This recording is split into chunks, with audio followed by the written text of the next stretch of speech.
Assalamualaikum warahmatullahi wabarakatuh. Alhamdulillah wassalatu wassalamu ala rasulillah amma ba'du.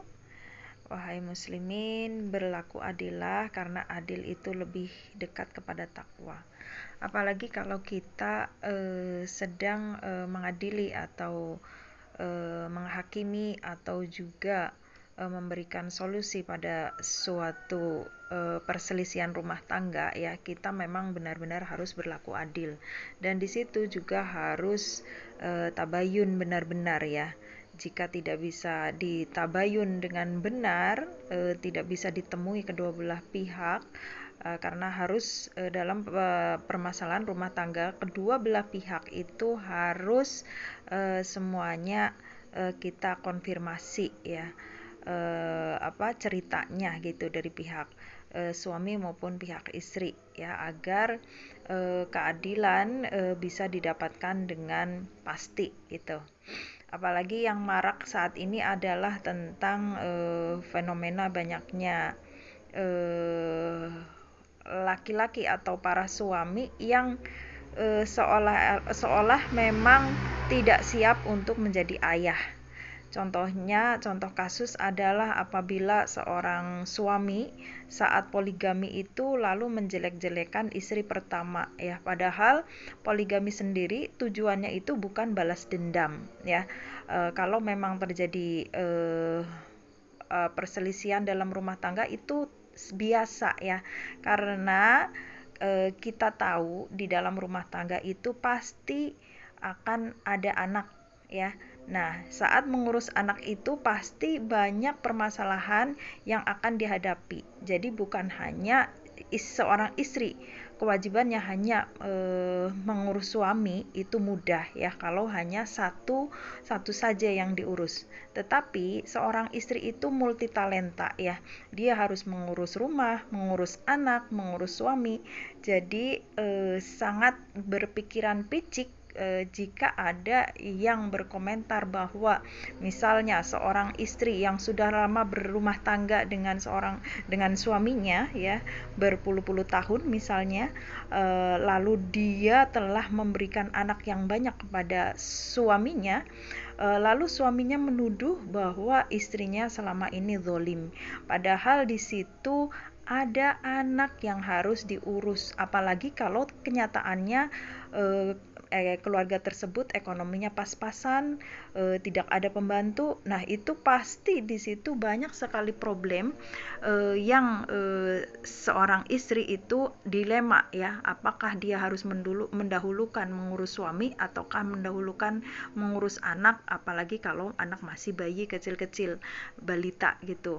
Otomatis kita yang sudah berpengalaman ya, bukan yang nggak punya anak ya, jadi kita harus berpikir jernih ya.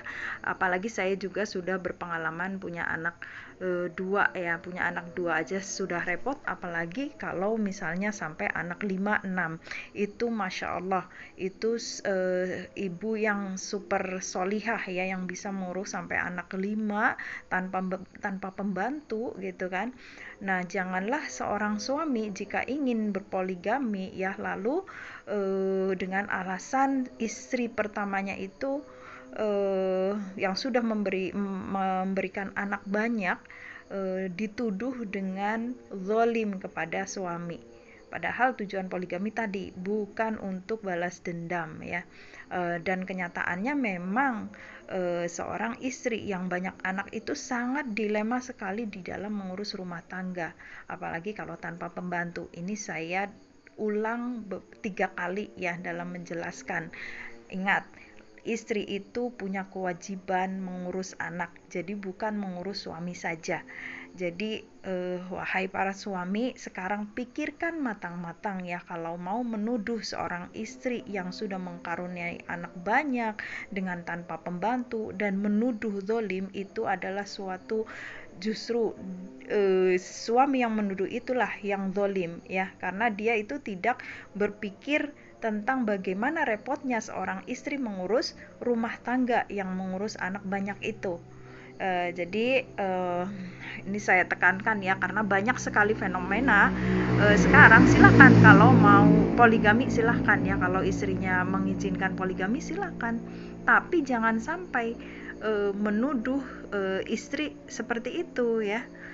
Istri sudah benar-benar berbakti, mengurus anak banyak, lalu dipoligami, lalu dituduh dengan tuduhan keji, yaitu zalim kepada suami. Ini adalah sungguh suatu apa ya, tega gitu ya. Sebagai seorang suami itu sangat tega berkata seperti itu, sedangkan istri benar-benar sudah sangat berbakti dengan banyaknya anak, dengan sudah mau mengurus semua rumah tangga ya, dengan sudah rela berpisah dengan keluarganya sendiri, dan dituduh seperti itu ya. Ini fenomena yang sangat tidak adil ya. Makanya saya tadi di awal sudah saya bilang, kalau di dalam kasus rumah tangga berlaku adillah, karena adil itu lebih dekat kepada takwa. Kita harus bukankah kita ingin bertakwa, maka berlaku adillah ya. Jangan sampai kita zolim ya, apalagi dalam kasus rumah tangga ya. Ini sungguh kezoliman yang sangat besar ya, jika tuduhan itu dilontarkan kepada seorang istri yang benar-benar sudah sangat berbakti kepada suaminya. Jadi saya tekankan kembali, di dalam kasus rumah tangga harus tabayun dua-duanya. Kalau cuma satu itu berarti lalu yang cuma satu pihak yang dikonfirmasi dan yang lainnya tidak bisa dikonfirmasi, pasti itu ada sesuatu yang disembunyikan ya. Jadi makanya di dalam kasus rumah tangga dua-duanya harus terkonfirmasi. Jika tidak, atau jika aksesnya susah didapat, atau jika dihalang-halangi, maka itu adalah suatu hal yang benar-benar kejanggalan ya, suatu hal yang benar-benar ditutupi. Jadi karena saya sudah berpengalaman